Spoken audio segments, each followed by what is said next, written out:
This is the Hey Kiddo podcast, where we talk about all things parenting. Today, I'm talking with Erika Malm about emotion coaching skills for kids and loved ones who are between the ages of 4 to 40. Erika has spent over 15 years treating trauma and eating disorders, and she's passionate about supporting individuals, couples, and families with effective care that's informed by recent developments in neuroscience.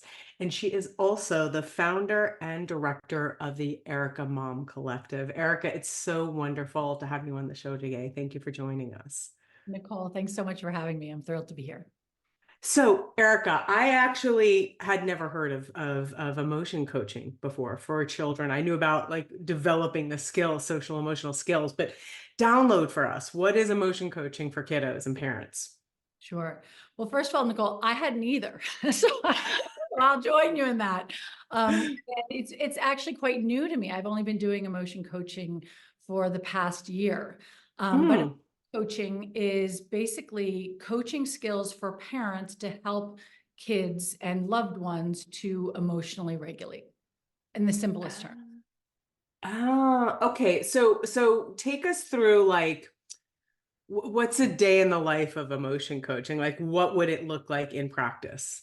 Well, in practice, what it looks like is that the way that we do it is like parents of kids will come to us and say, like, my kid's really struggling, my kid needs therapy, my kid has an eating disorder, is anxious, whatever it is. And oftentimes parents come wanting their kid to get treatment. And so emotion coaching from the beginning is us looking to the parents and saying, hey, could we help you instead? And maybe the kid needs therapy too, but we want to give you the skills and resource you in order to support your child. And so emotion coaching is, the biggest piece of it is working with parents, either individually within a parent or with co-parents, in order to help them with very basic skills to help their child to go from an elevated, heightened state to begin to regulate. And so using the primary, like the superpower in here is validation skills, validating emotions, and then bringing in, the core things that we tend to do as parents, which is, support and problem solving. Okay, so give me an example. So my kiddo Charlie, let's say, which definitely happens all the time, 5 years old, doesn't get something he wants, starts freaking out and yelling. What would that look like from me? Yeah. So the first thing it looks like is that you getting, you matching Charlie on his level with the feelings that he has. So if he's really upset, so he didn't get something that he wanted, right? So let's say he wants a toy and he's not getting it right now because it's bath time or something, or it's dinner time. So the first step is validating Charlie's experience, right? So the first step is, oh, Charlie, yeah, it's so hard. I can understand why you'd really want this toy right now because it's your favorite toy and you're having so much fun playing with it and you don't want to stop. And because I can imagine that right now, all you want to do is sit on the floor and you get to roll around and it's so cozy and you're having so much fun. And because this toy is something that you haven't been able to be with all day because you've been at school all day. And so I totally get why you want to do that. So let's do this, Charlie. We're going to go to the bath right now. I can tell you that you'll get 5 minutes more with your toy before bedtime. But right now we're going to go to the bath, and then we're going to, and then you go on with the normal things that you do. The biggest piece is the validation piece, and it's doing it 3 times. So it's 3 because statements. So you're I get it. Basically, you're jumping into their experience and really validating before you move on to what we're going to do, or before you even move on to comforting him that he's so upset. Okay. So the trick is 3 validations.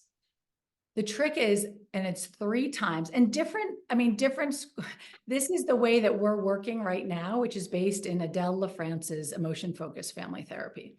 And the magic number there, it seems to be from the studies they've done, is 3 times.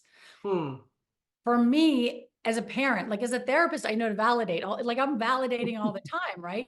As a parent, actually, it sounds silly, but the reason I came to do this was because I was having a kid who was really, really struggling, having big feelings and stuff. And I would go right to the soothing and like reassuring and cheerleading and then Yeah. problem solving. And I didn't even realize it. Like I didn't ever validate. Right. Right. Right. Right. And so that's the piece that we tend to miss. And in our culture, we tend to miss.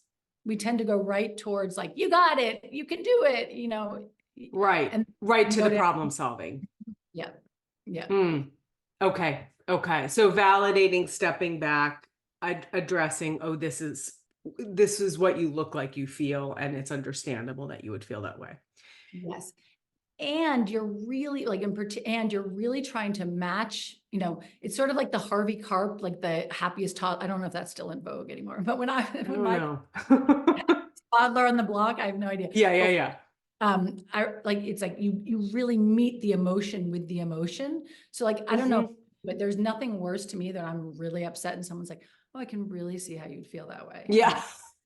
like, It's like, we were trained as therapists early on to be like a blank slate and neutral, right? right.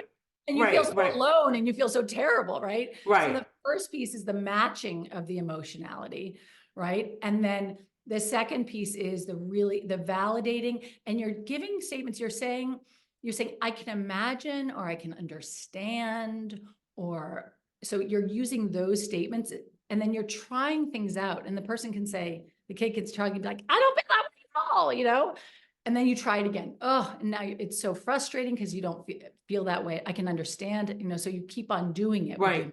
So what happens? What happens when it doesn't work? What happens if your kid is like freaking out and it's really, and I'm not, I don't want to say irrational freaking out, but I think we can all sit here and admit that sometimes it's like over the top for no apparent Yeah. reason because they're tired or whatever it might be. Yeah. What do you do in those situations? Well, first of all, I'll tell you that not anyone who would tell you that there's something that could work every single time for those situations is a snake oil salesman, because Yes. it doesn't exist, right? It doesn't exist. That said, like what we're looking for here and it's like you're looking for a 1-degree shift, right? So Mm-hmm. it may be that there may need to be a pause. You may need to go back to it. You can validate, you do the validation, and then you do the validation for what's pissing them off so much. Yep. Mm-hmm. And so you stay with it, but you may have to take a break. You may have to come back to it, but you're planting seeds. Basically, what you're saying is that, first of all, you're undoing aloneness. First of all, you're not alone in this. Yep. I'm doing it. I get it. Yep. I'm trying to get it, and I really want to get it right. And when you tell me like, that's not it, it's this, and then you're validating that. So you're really, really actively joining. So it's not going to work every time, but then you take pause, and then as a parent, then I'm going to work on self-regulate. The first thing I'm going to do is try to get like slightly regulated within myself so that I can actually deliver this with authenticity. Because my kids and Charlie is going to know, like, the second you are bullshitting him, I don't know if I'm allowed to say that. No, that's fine. Bullshitting him, he's on to you, he knows Yeah. it. So it's really authentic. And you don't have to agree with it to authentically imagine or understand how hard it is for him, because this kid, right? Right.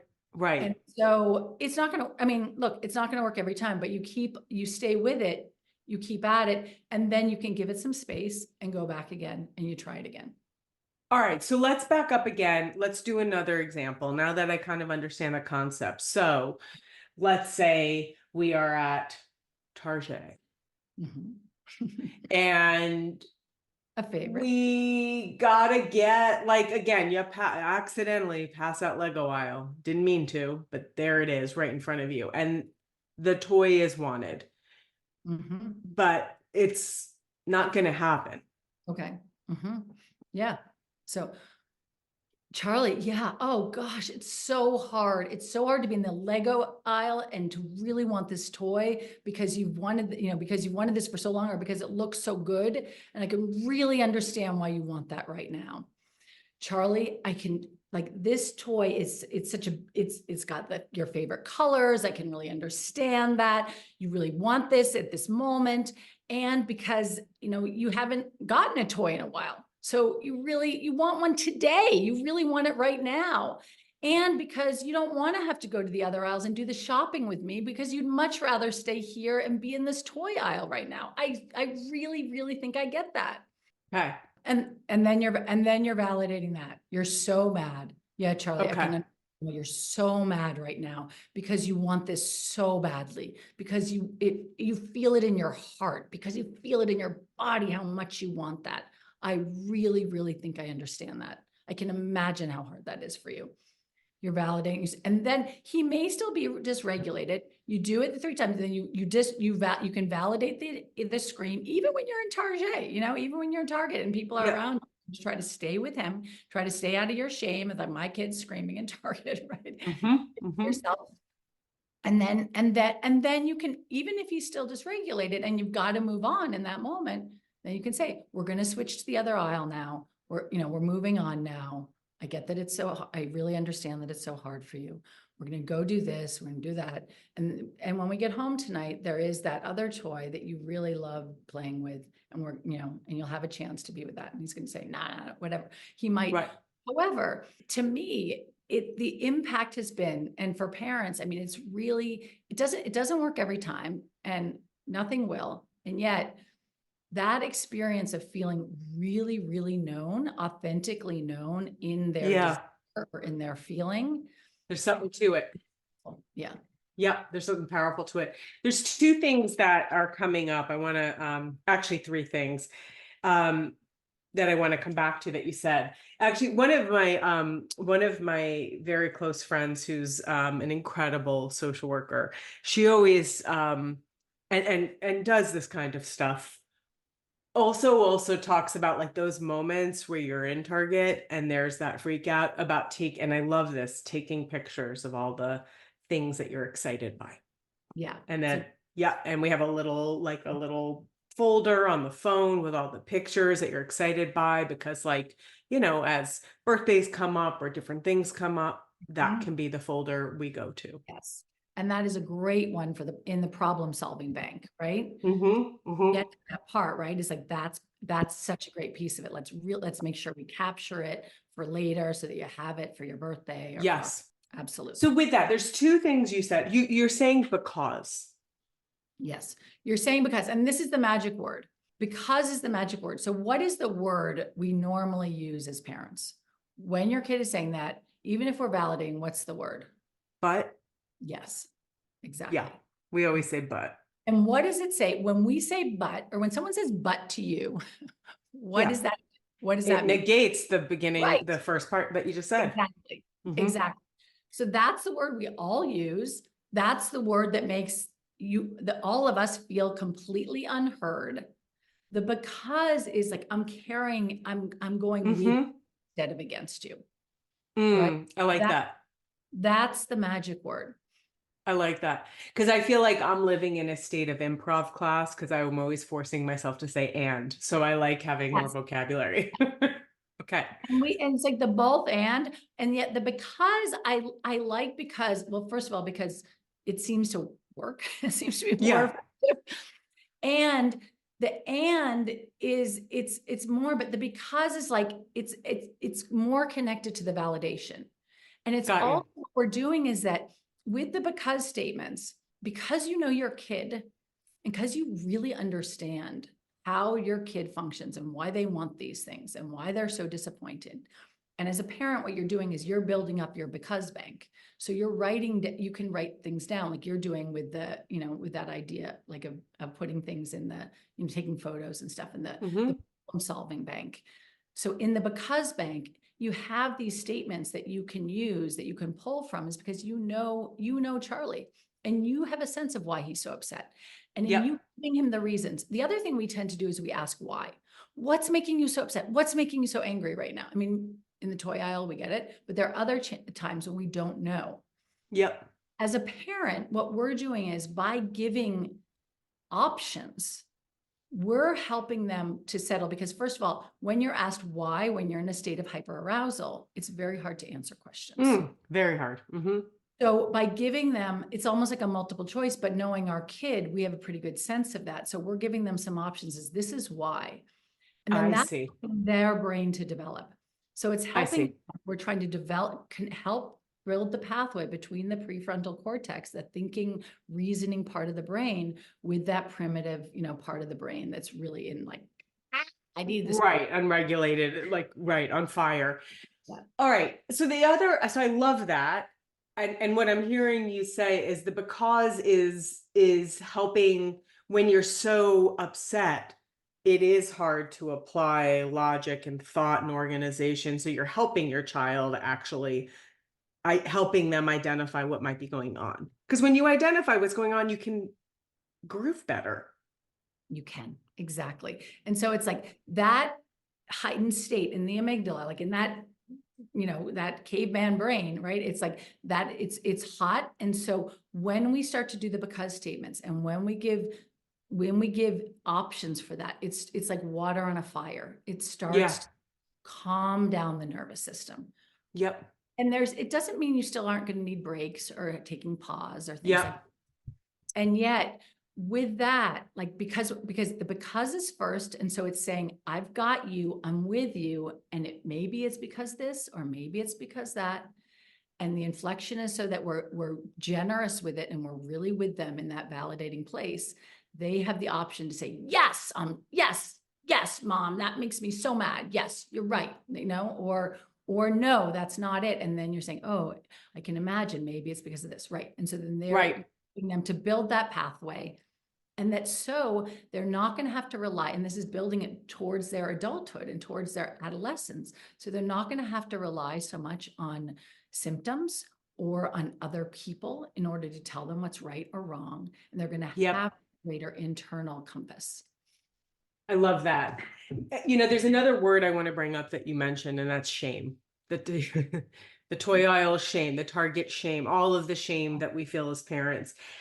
And I want to say something a little controversial. Because as an older parent, I am an older parent. So much. And we are in this together. I struggle a little bit sometimes. Not gonna lie, I struggle, even though I'm a psychologist, even though like I know child development inside and out, and like all about building skill, all of that. I struggle sometimes with the amount of work around. It's hard to say this. It's hard to say it out loud. With sometimes not being like, hey, kid, stop it. And I know that doesn't work.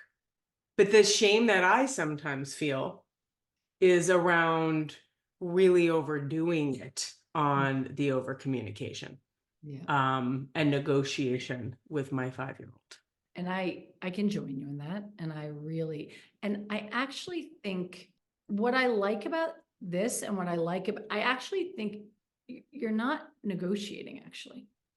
Like there's no part of this that's saying, it's true, I'm going to give you what you want because you're upset. True. And there's no part of this that's saying, I'm negotiating with you. It may be, and like with, I work a lot more with like adolescents and older kids and stuff. And it's really about towing the line. And sometimes it's life or death. Like sometimes it's an eating disorder, or it's like, like they're suicidal. And so it's like, sometimes it's like really holding a firm boundary. And so it's not soft, and it's not like, I'm going to, like, we're in dialogue. Like it's still, I'm the boss. It's actually very much that, like, there's someone else in charge who's got this. And in the path to get there, I'm fully with you. And I really, really am hearing how distressing that is. It's not saying like, you should feel that way. It's not saying, I think that makes a lot of sense, or I agree with that at all. And it may still be like, and we got to go. Like that, the next might be. You may not even do the picture bank. I don't know. It may be like, we got to go. But taking like a minute, taking 5 minutes to do that is going to help build that. And so that actually they're not like, I need this now. I mean, as they grow older and so I can join you in that. And I think there is a lot of that. And I don't think this is that actually. I think you're right. This isn't it. As I'm hearing you talk, this isn't negotiating. It's helping a child identify the because, like what might be going on. I love how you're connecting like the prefrontal cortex and like the big emotions and how we're literally helping them get the organization around it. So I do really hear that. Yeah. Sorry, I interrupted you. No, right. Their brains aren't there yet. Yeah. With the ability to do this. Yeah. And you can still feel that inside. Right. You're not getting that, mister, no matter what. Like, I don't care how much tantrum in here. I mean, you can do that. Right. So you can stick by that. Like, do it. Exactly. Do you use this with older kids? Do you use this with your teens? Big time. So that's primarily, and also we work with parents of kids, but we don't work with little kids in our practice. But, from like 11 and up. But so we're doing a lot of the parenting coaching we're doing with little kids, but also we're doing this with adult parents who have 45-year-old children. We're doing this. And the most amazing thing about the coaching, about the whole model, it's beyond the emotion coaching, but it's what they call the redo. So you're going to get it wrong. Like, the thing is that it's so powerful as a parent if we get it even like a little bit right for our kids, right? So it's going to be perfect. It's going to be messy. It's going to be bad. But if a parent does those validation does the emotion coaching with a kid, versus if I, as a therapist, do those validation skills with a kid, because of the neurobiological connection, or in other words, because of love, because the relationship is so much stronger, the power of a parent totally botching it and doing it just like a little bit better than they normally do it because they're with is going to be so much more impactful than if I'm doing it as a therapist. Yeah, I love it. So, but I didn't answer your question, and your question is absolutely. So yeah, older kids and a lot with adolescents, because that brain is like, you're back in the 5-year-old, you're back in like, you're hyper aroused and there's so many feelings, that's how I came to this. It was because of my 10-year-old at the time. And so did you find that it worked with your 10-year-old when you were integrating it? I'll tell you. So I reached out to a therapist. The way I got into this whole thing was I reached out to a therapist and I said, my kid was really struggling with anxiety. And I said, I need help for my kid. It was in the height of COVID and there were even as a therapist, I couldn't get a therapist. No therapist. No therapist available. I found this woman and she got on the phone with me for like 15 minutes. She's like, I'd like to treat you. And I was like, of course you would. So she had one meeting with my daughter for like a half an hour. And she was using space treatment, which is Eli. I don't know if you're familiar with it. It's Eli Leibowitz. It's out of Yale Child Study Center. It's supporting parents of anxious childhood experiences. Parenting for anxious childhood experiences. And so this was the beginning of that for me. And so I started using that, and it's a model that's it's again like peer reviewed, studied. It's a very impactful model. So that was very helpful for me.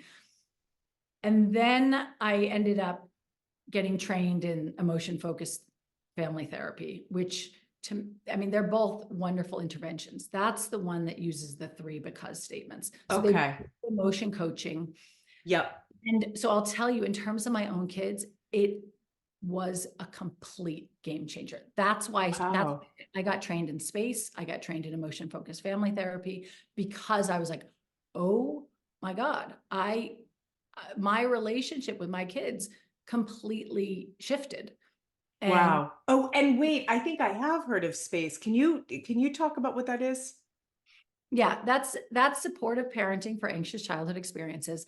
And basically with space program is that you have, it's similar. You're using the emotion coaching and you're using a lot of scripts. There's like, I can't give you the exact protocol because it's not what I'm practicing so much anymore. Yeah.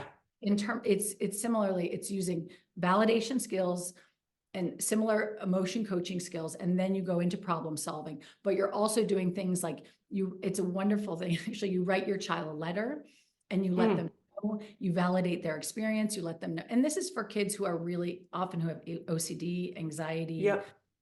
who are in more extreme mental health struggles. Yep. And so then you're writing a letter to your child to let them know that you really understand how they're feeling. You're doing the validation, you're doing the cheerleading, and then you're doing the problem solving, and you're letting them know how you're going to go forward with this. And you enlist your child along the way also if they want to be a part of deciding what the formula is going to be sort of for how you move forward and how you work. It's anxiety. So if it's like an exposure, like if you have a fear of driving in the car, or if you have a fear of certain foods, or other, sleeping through the night in your bed or something. And so then you're using a letter that you actually deliver to the kid, which is extremely powerful. I bet. Reads the letter or it's read to them. And so you're like, this is serious business. You are, a letter has been addressed to you and they're receiving the letter.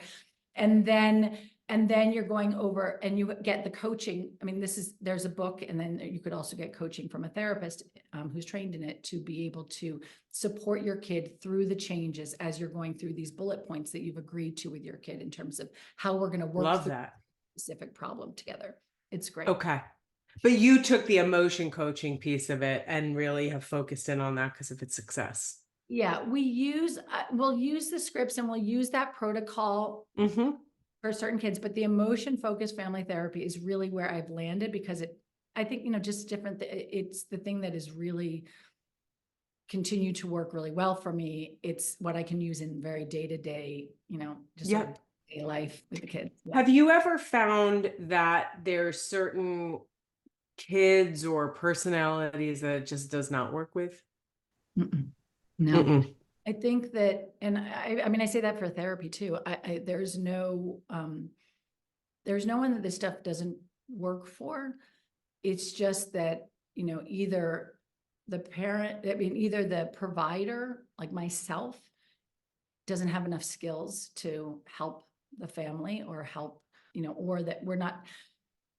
So let me just say this differently. Yes, sometimes there are kids who may not be that reachable at the time, and yet you're still planting seeds and it's still having even a 1-degree effect. So you're letting them know that you're with them in it. And when it doesn't, there's also things that you can do a therapeutic apology. So you're going back for something that you did 10 years ago or 3 months ago that you're revisiting with them, and you're really honoring their experience and giving an apology if it hasn't, if you haven't been so effective. When I say that, is there anyone who doesn't work for? I think there really isn't, because it just means that like we haven't figured out how to reach them yet. So it's not that they're not workable. It's that we're not skilled enough yet. Like I, as a therapist, may not be skilled enough in terms of like really helping the parents to be more effective with it. Got you. Are there parents who you find are more difficult to kind of work with on this? And because I think this is important to talk about, just as self-reflection, if we're going to be using this, if parents listening are going to be using it, like, what do you find parents to be resistant to with this? I think that, first of all, I also want to go backtrack. It's like, of course, there are kids who need other care or who need like, their own treatment or need a higher level of care. So I don't want to say that this is like, again, there's no magic bullet here. It's just effective intervention, no matter what else may need to be involved. So, but in terms of parents, I have, as a therapist, I think that what I tended to do, especially because I was in inpatient eating disorder treatment, and which has actually been extremely cutting edge, that in my training, we've always involved family members, and it's a good treatment to involve family members in eating disorder treatment. But we oftentimes, there was, sort of a position of blame sometimes, or like, oh, the parents are so difficult. The parents are a real pain in the ass. These parents are so resistant. They're so narcissistic. And there are parents who have greater limitations, certainly. And yet I think that pretty much, I mean, all parents, even if there's so many wounds from generations before that leave them in a position where it's hard to do this work, are coming from a place of love and care for their kids. And so I think as much as we can as therapists is that to really see this as like, we're doing this for you. It will help your kid, but really we're doing this to you because you feel so helpless and so powerless right now. And if you have a kid, particularly a kid who's really struggling with something and who is really acting out, I mean, it's like, from the target lines, the target aisles, it is so hard as a parent. So hard. However, there are parents who are either too mentally ill or too physically ill to engage in the process. And with that, we have scripts that we work with kids and adult children to help them to communicate with their parents in the absence of the parent. And it's sort of like play, it's chair work, where to connect with the essence of their core essence of the parent and how the parent would be able to communicate with them if they were in their fullest self, if they had more access to themselves. So for parents who aren't able to do this work with their kids, we do have other ways of trying to have them have contact with their parents, even if we have to do it in absentia. I love that. I love that. So this really is for any child, for any family. Yeah. I love that. I love that. Yeah. And it just sounds like as I'm hearing it, even though I could imagine it being potentially annoying if you were mad at your co-parent or your spouse, I can see it happening between partners. Oh yeah. Yeah, absolutely. Yeah. And it comes from emotion-focused family therapy comes from emotion-focused therapy, which is Sue Johnson's, which was originally. So it was actually, it's a spin-off from that.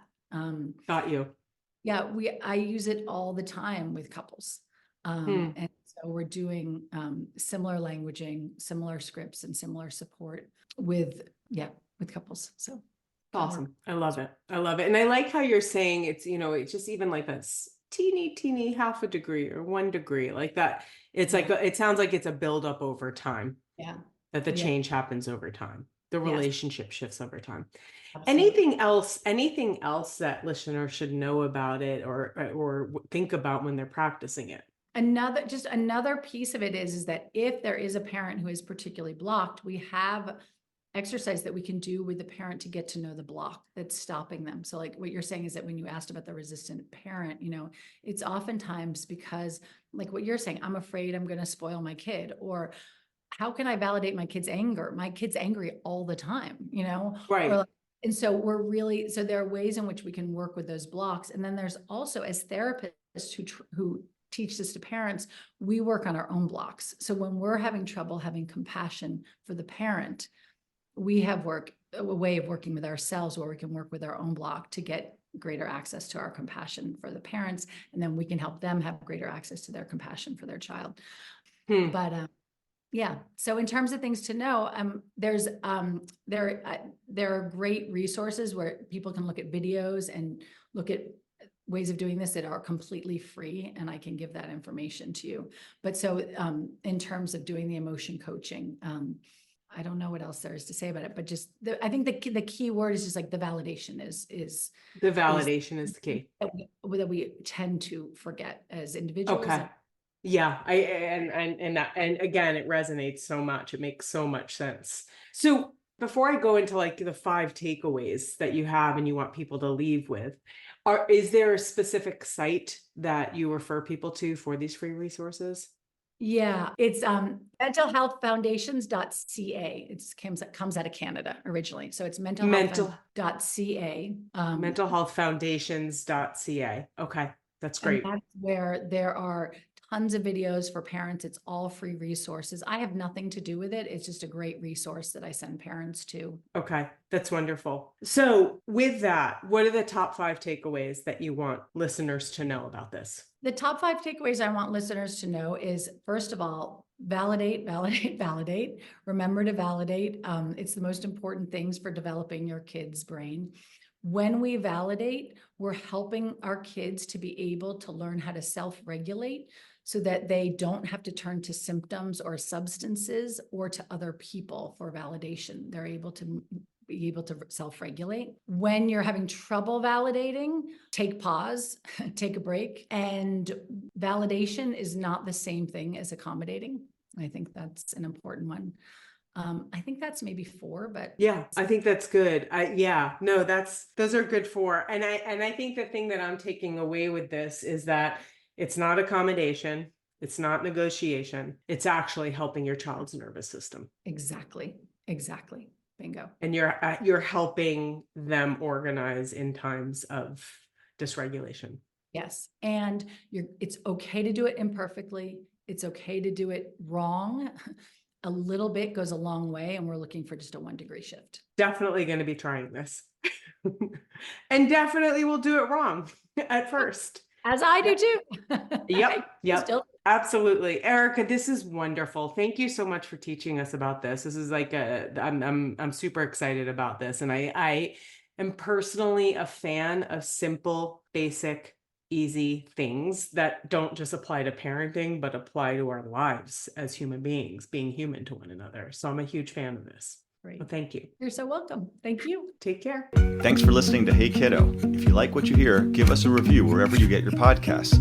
Learn more about Hey Kiddo at our website, hey-kiddo.com. Have a question for our experts? Email us at hello@hey-kiddo.com.